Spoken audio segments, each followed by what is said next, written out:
Hey, welcome back, everyone, to the Brain Soul Success Show, where we take back our power. Wow, you are in for an amazing treat today. I have the beautiful Max Lowen with us today, and she really did take back her power. I'm going to read a little bit of her bio here, and then we'll dive in. Wow, I'm so excited to be with you today, Max. I'm just really honored. So thank you for being with us today. Max is a global citizen. She's grown up in various countries. She's trilingual in Italian, Spanish, and English, and she is the survivor of satanic ritual abuse, torture, and trafficking, and went on to do her healing work and train in trauma and recovery to help other survivors who also have been trapped in that cycle of violence. Max created a show called Unbroken, where she interviews survivors, truth warriors, healers, and teachers. Max integrates the knowledge she has about the global deep state political machine with issues such as the child trafficking, trauma-based mind control, to help educate people about the global control structure that keeps humanity trapped in these cycles of individual and collective trauma and control. Wow. Knowing the truth facilitates finding solutions to the myriad of issues facing humanity. And Max shares her knowledge about healing and recovery. So we're going to hear some of that today. How did she really heal from all this? Right? In effort to assist individuals in looking inward and really doing their shadow work. The restoration of humanity, our beautiful planet, begins with each individual healing themselves, stepping into their fullest potential and power. Inner awareness of self and outer awareness of the social engineering and harvesting of humanity and all life on the planet are necessary components to achieving freedom with and without. Max authors many articles analyzing the truth behind the variety of geopolitical programs, and she's currently working on a book about her life as well. She's an advocate for children and considers our most precious asset and the future of our human race. Wow. What a history, what a background. I am so just honored to be with you today and to learn how you came through all this. Well, thank you, Louise. I'm honored to be here. So thank you for having me. Yeah, so I don't even know where to start. Like, where did this all start? How young were you when Mm. you experienced some of this abuse? And take us back there and tell us a little bit about that, Max. Sure. Um, I think what what I call the global cult, it's the structure that runs the planet, and it's the people at the top. So people at bottom levels of every organization are good people that want to help others and do good. But unfortunately, there's a lot of darkness here, which I think right now no one can overlook or deny. Mm. I got into this through basically my Italian side of the family. So a lot of times we're born into families that practice basically torturing and sexually abusing and mind controlling children. This is actually, they do this to their own. So anyone that's going to be in a high global position around the world comes from some of these elite bloodlines or somehow associated with them. Mhm. And this is done to fragment people because trauma causes you to split and dissociate, so folks can be programmed for the roles that they're going to have so they can be controlled, you know. Okay. So Uh-huh. that's just a very, very brief background just to give a little context. So I was targeted basically from birth. And a ritual was done that I remembered in my healing process when I was a baby, and it was to break attachment with my mother. And unfortunately, it succeeded. My mother was probably what we used to call a multiple, or now we call DID. She was alternately violent, depressed. She wasn't really capable of being a mother. And this is something that they deliberately do because human attachment and love, look at all mammals, right? When a dog has babies, they're all on the body. So this is something that's done, I think it's a spectrum, but it's also done to all of society to make us more amenable and more controllable. So think of hospital births, you know, where you're born and then they take the baby and they put all the babies in bassinets in a room together behind the glass. I mean, even when I had my own daughter in 2003, I had to kind of fight the hospital staff to keep her on my body and with me, you know. So hospital births are medicalized now. I mean, there's the parents have to both work to make a living. Children go into daycare, into state care earlier and earlier. There is a movement I think we can see now in society to break up the family or make the family not relevant anymore, because again, that love and that attachment is one of the biggest foundational strengths that we have. So it started from birth. And because of my family was in politics, so I grew up living in various different countries, moving every few years. Every summer and every winter holiday, my mother would take us, my dad wouldn't come, but she would bring us back to Rome. And unfortunately, her much older brother, my uncle, ran an underground facility there, which did experiments and torture and all kinds of things. And these unfortunately exist in pretty much every country in the world. They're military, they're medical, they're kind of a combination of that. So he had access to me twice a year, and I would be taken into this facility. And then when I was 14, my parents divorced. So we moved to Rome full time. So then unfortunately from 14 to 18, he had access to me all the time. He would take me into the facility and do various tortures. And I will just briefly say them without really going into the gory details, but things like electric shock, being buried alive with dead bodies, having to watch animals and people be hurt and killed, being put in cages, isolation, deprived of food and water, you know, these beatings, of course, and all this kind of stuff. And then in addition, there were what we call satanic rituals, which some people have described. I mean, some of them would be I'd be taken to these mansions and there'd be these parties. And it was me and other children brought in, often in cages. And then, you know, these people would basically select which child they wanted to rape. So, oh my gosh, it's appalling to me. I mean, like, I just can't even, like, wow, you know, I don't know how you survived all that, Max. Well, you know, I'll just briefly tell you one more thing, which, you know, I definitely know that there is a creator, there is a God, but I'm not very fond of religion. I was raised Catholic, but also being there in that facility, I was taken to the underground part of the Vatican. You can only access it through tunnels, which they have everywhere, by the way. And I witnessed them ritually sacrificing children in homage to Lucifer, you know, and to bring dark demonic entities into the room and sometimes into their own bodies, you know, by choice. So these things sound really out there, I'm aware, but I think it's important for me to mention that because this isn't just me, this has happened to many, many people. And if people want to go, there was a documentary called 50voices.org where they interviewed 50 or possibly now more survivors of ritual abuse, such as myself. And when you listen, and they're 15-minute interviews, when you listen, you kind of see it's the same kind of stuff. We're different ages, we're in different parts of the world, and they're still doing this to children. And I think child trafficking has seeped into the collective awareness, which is good, right? Yes, it has been.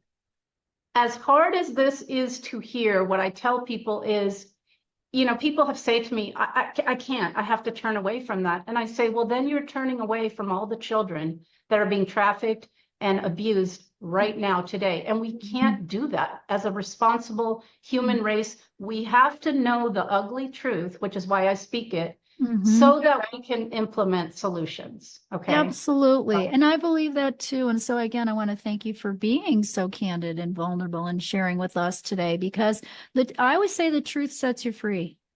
You know, yeah. we can't ignore the fact that these things are really happening. What I love is how you came up, and I'd love to know how you did it. Like, how did you come up on the other side of this? When someone goes through that horrific kind of experience and abuse, how does like the soul, the spirit, like even survive that? You know, so what do you think is how did you do that? Like, what did you do to make that happen for yourself, Max? So there's several things. I think the first I'll say is, and I think actually all children come in completely connected to the divine, to their Hmm. higher self, to all of that. So I did, and I came in with a high intelligence and with a self-healing ability, which I believe we also all have, but it's Hmm. been dumbed down. So what would happen is, I've told the story before where one of the tortures was to put me in a box. It had no light, no, so once you're in, it's kind of to disorient you. You don't know if it's night or day. You don't know what's up or down. It's a mental kind of torture. Hmm. And when I would be put in those situations, I would basically leave and go into another dimension, and I would be with Jesus. That was the person that was always there with me. And like I would be in this very beautiful garden with a waterfall, and I loved dolphins and elephants. And so I would literally be there. And so that connection helped me to survive. And I was very telepathic. So, I mean, still today, one of the hardest things for me is when animals are suffering because I could communicate with them. And so when I was very, very small, I was with my uncle on he would go out in these vans, and he would capture animals to bring into the facility and experiment and torture. And he had these birds in a cage, and he had gone to get another cage, and the birds showed me that they wanted to fly. They didn't want to be in the cage. So I Hmm. was quite small, like 2 or 3. And so I opened the cage and freed them, So I had this ability to connect. And even within the facility, within really dark moments when people were about to be killed, I would connect with them through my heart, and I could feel them. And it was like I would find moments of love in the darkest of the dark in that place. Oh, So okay. whenever I could, I would connect with another person and have that loving bond, even if 5 minutes later they would be dead. Oh, gee, you gosh, you're so strong. Wow. There's just a strength of your soul that came from either you had it, like you said, you were born with that, or came during that time so that you could, go from that darkness to the light and stay in that place for Yeah. yourself and literally survive. Everyone doesn't survive though. So what is No. it? What is it about Max or people that do survive that you think that they have that gives them that ability to come through it? I think that we and I chose to come here to this planet, to incarnate here, to be here for now, because I think we're in the most incredible time in our planet where we're transitioning from a low consciousness structure and control to we've been in a hell on earth, and I think we have an opportunity now to move ourselves and the whole planet to a heaven on earth. So Hmm. I believe I actually chose to come into that dark situation. I wanted to perhaps understand what that was and go through it, and then come out the other end and be able to expose it. Like it's kind of like if you're an elite Marine, or you're in, you're on a reconnaissance mission, you go deep into it, you go undercover, right? So Hmm. I think that that's my sense, that I decided to, I mean, believe me, sometimes in the middle of it, I regretted that decision. But when you zoom out, when you're not in your human self, when you see things from a different perspective, it seems different. You think, oh, I'll go, and I actually have a memory pre-incarnation of being in a meeting, a galactic meeting with other beings that were human looking, but not exactly the same. And we were talking about the planet Earth, and everything's interrelated. So in this discussion, what I remember is that what happened here would affect the multiverse. It would affect other places. So I volunteered. I remember that memory. I said, oh, I'll go. So I think I came in with some extra strength and gifts because I decided to do this. But also what I'll say is that saying, what doesn't kill you makes you stronger, is really true. If it doesn't destroy you, if it doesn't kill you, then you rise to that level that you have to survive. And it's like when people train to be elite athletes, right? They train and train and train, and then they seem to be able to do physical things that other people can't do. So it's kind of like that too. It's like, because I could overcome it, I developed myself into a much stronger person. And after my healing process, which I can talk about, I can get to keep that strength. That's a gift. Yes, that's the power that you're taking back. Absolutely. You're taking back your power there. So how did you heal from all of this? So, healing is interesting. And when I look back on my life, I see many components that were part of my healing that I wouldn't have thought at the time. So I was able to get out of there when I was 18, and I came to the US and I studied psychology. I got an undergrad and 2 grad degrees. And I worked, and the kinds of things I did, like I worked in jails, and I did trauma groups for women in women's prisons. I worked with homeless folks who were trauma survivors. I worked in rape crisis centers. I actually ran a batterers program. So I did men's groups for men that had committed domestic violence. And all of these kinds of things in my 20s and 30s when I was working were in fact part of my healing, because when I was a child, one of the things they understood about me quickly is that what hurt me the most is when other people would be hurt. And I was helpless. I couldn't do anything except connect with them, through my heart. So being able to help people come back from trauma, I realize now, was actually a step in my own healing. As you help people, it's always a reciprocal relationship, you heal yourself at the same time. I had my daughter.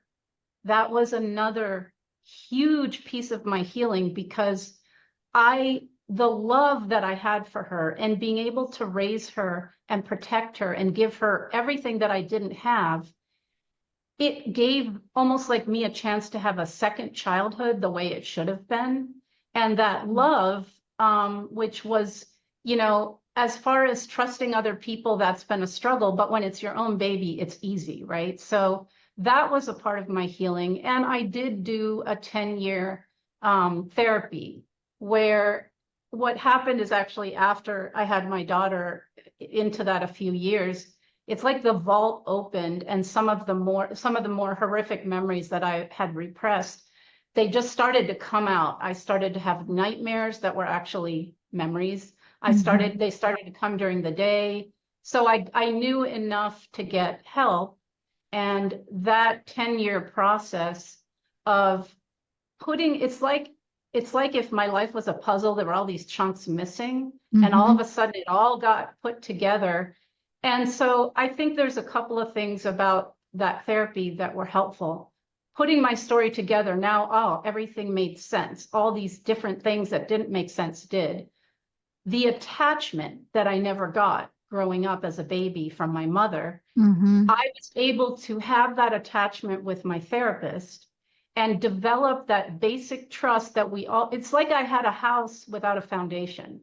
Right. So that relationship with her and building that trust and that attachment, and she was always consistent, unlike, that early part of my life. So that was a huge step in my healing right there. And then since then, and I can describe this more in detail if you want, but since then, I realized that my thoughts were really important, that I would make errors in cognition based upon my past. So as a simple example, if I made a plan with someone and then they called me and had to cancel, I would feel like super rejected, like they hated me, they were pretending to be my friend. I mean, all these crazy thoughts. And I would then withdraw from that relationship based on that cognitive error. It wouldn't even occur to me that maybe their dog died or maybe they didn't feel well, right? Like it was, so I began to observe that my thoughts were very distorted based on my past experiences. So I began to examine every thought I had. And I tell people, don't believe everything you think, you know? So Mm-hmm. it's like I Mm-hmm. put my thinking on a whiteboard and go, is that really right? Is that true? Is there a different way to see that? And then the other thing I'll mention is being triggered.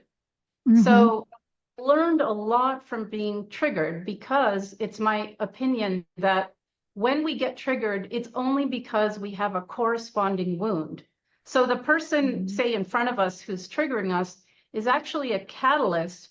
We time travel back to that original wound. And so 80 or 90% of the reaction we're having is Mm-hmm. actually about that past thing and not the person in front of us. Of course, we make the mistake of like, we respond Mm-hmm. and then respond, and then we create this trauma drama that's unnecessary. So I learned that every time I was triggered, if I was talking to someone on the phone, I'd say, I need to call you back. If they were in person, I'd say, I need a minute. I would go off to a private place. I would let the emotions come out if I was angry or whatever. Mm-hmm. And then I would find the memory, find the child part that had been hurt and was present because of I was triggered, and work with that.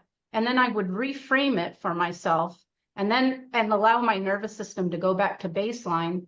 And then I would continue a conversation. So it saved me a lot of suffering. Mm-hmm. I don't respond to emails that trigger me. I have a moratorium where I have to wait 3 days. I can write the response, but I can't send it. And then 99.9% of the time, I never send it. So I think that there's more, but the top two would be using triggers to find my wounds and heal them, Mm-hmm. and really questioning my thinking and reframing my thoughts when they weren't correct. That's absolutely brilliant. I mean, you have the insight, to really go there and ask yourself those good questions. I had a teacher who taught me the question is more important than the answer. Mm, I yeah, never forgot that because that's what you got good at, right? Asking yourself these questions, and reframing your thoughts, like you said, and releasing triggers. I like releasing triggers. I like going to those core issues and actually saying, hey, where did this start? What happened? Clearing the core issue of when the rejection, the invalidation, the abuse, the whatever happened for people, and clear that space in the brain where that got stuck, yeah, yeah, because that's what you started doing with the reframing. yes, Yes, yes. very beautifully. Very Yeah, beautifully. I don't have that sort of brain education that you do, though I'm learning from you. I'm in your classes, but I kind of figured it out in a different way, right? Yeah, Yeah, you did. And that's what I think is so beautiful, because again, all these tools will help people. So listening to your story, we all learn through story. yeah, We yep, all learn through story. So listening to your story and how you overcame this, because you really did. I mean, you went from dark to the light, like completely. Not like we're all still, I'm still healing too. Not like we're all still healing. We yeah, are, yeah. we're on the path, we're on the journey. Louise, my therapist, once I asked her, I said, when will I be cured? And she said, honey, only hams are cured. That's good. I like it. So I never forgot that. And it is an ongoing journey because we should be growing and developing ourselves every day, every month, every year of our life. I mean, I'll be 60 in a couple of months. And I mean, I still have a lot to work through. Right now, it's about allowing in the love and abundance that the universe has for me. I've become more aware that I have doors that are shut. So I scream and whine about where's this, and then what I hear is well, it's there, just open the door and let it in. So it's me allowing more love and abundance in, because of course, you know, with everything I went through, it's natural that I would be that way. So I'm learning kind of that, and to trust my intuition, which I've always had that voice. And I think that voice is super important, because in our society, we're encouraged to be mental. You know, even Western psychotherapy is all about the mind, but it's the heart. The heart has a much bigger field around us than the brain. And so the brain should be in service to the heart. And if you listen to that inner guidance and that inner voice, life becomes much easier. And so I've learned that maybe in the last few years. That's beautiful. I've watched that happen too with people who have been through any kind of abuse. You know, when they get to that place where they can follow their intuition and trust it. I remember when I first got my first biofeedback device over 20 years ago, and I started, you know, hooking people up to this program. It was a computer program, and it did have like a wire that went around the head and on each wrist and each ankle, and it read your like electrical body. So it did physical, mental, emotional, spiritual. And what would happen after I saw people for several weeks in a row is they would come back with a heightened intuition. Hmm. But the interesting thing was I watched them be able to trust it more. Yeah. And it's because I was clearing multidimensionally, physically, mentally, emotionally, spiritually, and energetically, their field of past trauma. And I didn't even know I was doing that.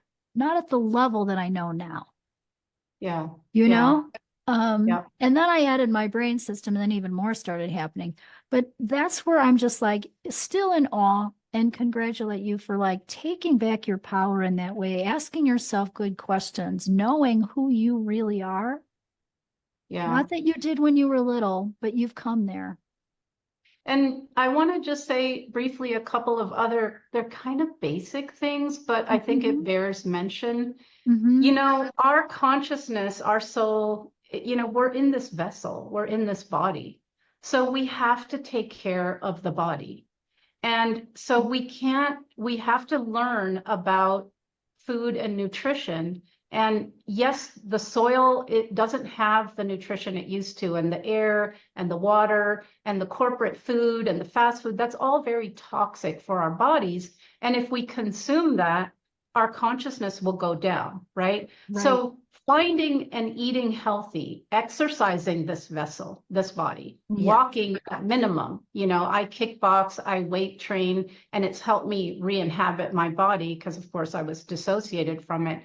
So these kinds of things are also very important. And then, you know, what I learned is that when we're in a doing state, we're in beta, right? It's a brainwave. Right. So to connect to that intuition you're talking about, and to our higher self, or to God, or whatever we call that, we have to sit quietly, and we have to get in alpha or theta. You know, it's like a radio channel where we can connect with that inside part of ourselves, because otherwise, you know, it's like you can't connect if you're out there running around, you know, and doing. So taking that time to just be quiet a part of the day. And then the last thing I'll say is nature. I cannot exist without being outside. I hug trees, I take walks, you know, I love water. So like I'll stick my hand in or feet in, and, you know, touching the earth with your feet. So all these are kind of sort of self-explanatory, but I think it bears mention because in our modern world, we forget this stuff, right? So I think it's important to take care of all of that as well. Yeah, absolutely. Absolutely. That's part like the body piece is the first piece of my system Yeah. because it is foundational, like you mentioned. Yes. And there's, I'm sure, a lot of listeners here who also, just like you and myself, have to be outside, have to be in nature. We get fed from that. We're really one with the earth. It's getting nice here. I can't wait to put my feet on the grass. Yeah. Yeah. Yeah. Yeah, absolutely. But you have come such a long way. Are there any other like tips or, you know, suggestions for anyone who's had, you know, any kind of abuse like you or any kind of abuse, really? Yeah. You know, it does. there is a thing that if you go look it up, it's called the drama triangle, and it's victim, perpetrator, savior. And basically, if you get, it's a trap, right? So what I would say is part of healing, you get to a point where you have to own that you were victimized and you have to experience that. And you have to sit and have the courage, by the way, to feel what you couldn't when you're a child and these things are happening. You have to put it in a box and dissociate it to keep going. Right. But if you're going to heal, at some point you have to, it's like, remember those library card catalog drawers like that were skinny and they had, I have that visual in my head. You have a trauma, you put it away, you put it away. At some point, you have to allow that to come back. And when it comes back, usually when you're an adult and you can handle it, you have to sit there, you have to feel it, you have to cry, you have to let it go. And so in that process, there's a stage where we're a victim, like, because we were victimized, right? But you cannot stay there. You must not stay there. You must go forward from that state, because society is now really pushing heavily this victim identity. Everyone's a victim of this or a victim of that. It's disempowering. It keeps you stuck. You know, at the same time, you also can't be a savior, because if you feel that you have to save someone, then you're making them a victim.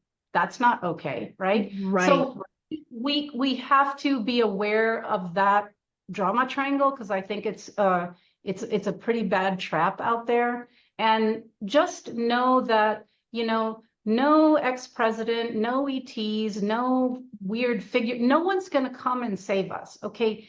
We are going to save ourselves. And how do we do that? We start with healing ourselves. And then if you heal the traumas and you're fragmented, and then you put yourself coherently back together, then I think the next step is we come together as a human race, because they've divided and conquered us by race and gender and everything you can imagine. Then we come together as a collective. Then we restore that connection to that divine part of us that's been severed. And when we're there, you know, I think what comes back is our memory of who we truly are, you know, not these devolved unconscious beings that are here now, but who we really are. We can step into our power and we remember our mission. Like, why did I come here? What can I do as a human being on this planet? What's my little part to make this world a better place, you know? But you have to start with you, because, you know, it's like that thing on the airplane where they say you have to put your own oxygen mask on before. You got to do that first here. And then you can step into that full version of yourself. And we're all here, I believe, to change this planet and humanity from the degraded, kind of devolved, unconscious state we're in into a much higher version. And I think it's actually happening now. So I'm very optimistic. Yeah, that was really beautifully said. I so agree with you. You know, I see that. I feel like when I work with people, when they get back to being 100% their soul truth, they really do take back that power, and it's working on themselves first. So healer, heal thyself first. You know, and I'm still kind of even blown away and in awe. It's my own healing journey too, Max. And I think when I changed, my kids changed. And I didn't understand that right away. But it was that own inner work. And my teachers have told me, and mentors, work on yourself and you will help others just by working on yourself, just because you do that work. And then, like you said, then you have the power and you've got you back, 100% your soul's truth back. Now the next step is healing the other people that you can touch, and the collective, and being we're all really one. Yes, We're all I one. agree. It's like a Venn diagram. Remember the Venn diagrams where they have a circle and another circle? You and I are communicating right now, so we're blending that way. There's a piece of that circle that is like connecting. Yes. Right? I would say that this God is one consciousness that is knowing itself and experiencing itself through every single life form, even a blade of grass, right? So we are all that one consciousness in just like a slight variety, you know. So and everything is interdependent, and we have been taught the opposite, but that's very true. And so when you heal yourself, Louise, that light bulb that's you turns on. And when I heal Mhm. myself, that light bulb is on. And that Yes. light affects everyone around you. And think of Yes. the whole planet. If all these light bulbs turn on, what does light do? It totally erases darkness. Yes, yes. So I know that's your mission too. We're doing it on a different way, but definitely the same mission, helping people get back to their light and taking back Yep. their power. Absolutely. And you're also, I know, an advocate for children. You've done a lot of work with children. Yeah. Who's going to be the next generation? Exactly.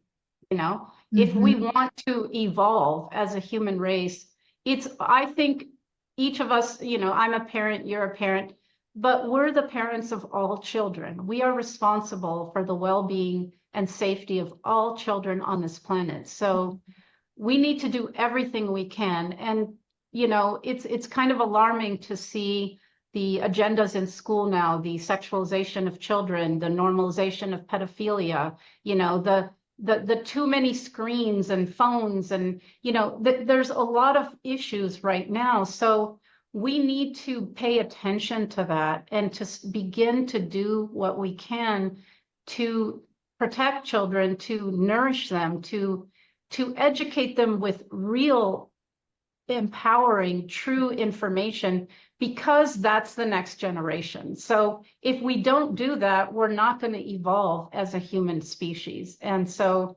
you know, it's all of our duty. And I know that, the topic of trafficking and ritual abuse is very, very dark, but if you can't look at that, it would be the same as if you walked by a scenario of someone raping a child and you've said, oh, I can't look at that. When you see something that you can do for a child, I believe it's our duty to do that. And I think that's so incredible and wise. And obviously it came from your whole past here. You've done such a beautiful job healing. You're such a great example for other people who are going through this, and Thank we you. can feel that from you. And again, I just want to thank you for sharing your story with us today and helping people see they can come through anything. Right. If, Yes. if Max can come through this and come to the other side, you can see her glowing here, you know, you can too. So you can overcome anything. And if you are on that path of really healing yourself and, taking a look at this, hey, I know you've got a great website. Share that with us. Then you had a summit that you did where you've got presentations where people can listen and learn more. How can we access that, Max? So my website is unbroken.global. And if you go there, I have, I don't know, over 100 interviews. So one thing I decided to do is interview people, healers, teachers, truth warriors, other survivors. So through the interviews, you can learn a lot. I did a summit in December, and I had some really amazing people there. Other survivors like Kathy O'Brien. I had amazing consciousness warriors like Penny Kelly, Dale Holmes in Australia, and many, many others. And so that summit, there were 17 speakers, and that you can purchase that on my website. It's $99 for all those 17 presentations. And you can also become a member on my website. So if you want to support me and my work, because I do the interviews for free. Mhm. So you can become a member, and there's 3 tiers, and if you're tier 2 or 3, we have a monthly Zoom, and it's growing in numbers, and we meet and we talk about the global situation, and we support each other, and we encourage each other, and what can we do together to Nice. change the world. So those would be some of the things. And my interviews are also on BitChute, Rumble, and Brighteon. And I have written a lot of articles as well, which are on my website on the blog, but I am about to create a Substack, so you can keep a lookout for that. Oh, that's so awesome. You've done such a great job. And again, thank you so much for being with us today, sharing your story, opening, your life and your heart, and helping people see they can come to the other side and really do some great work in the world like you're doing. I picked the word connection for this year. You're doing that on all those levels with your memberships, everything that you're doing, and even being here with us today. So, oh my gosh, I thank you so much. Thank you for having me. It's an honor. Yeah. I very much admire and respect you, so I'm thrilled to be here. It's really, really awesome. And remember, everyone, just like we talked about and Max mentioned here, hey, follow your heart, but take your brain with you.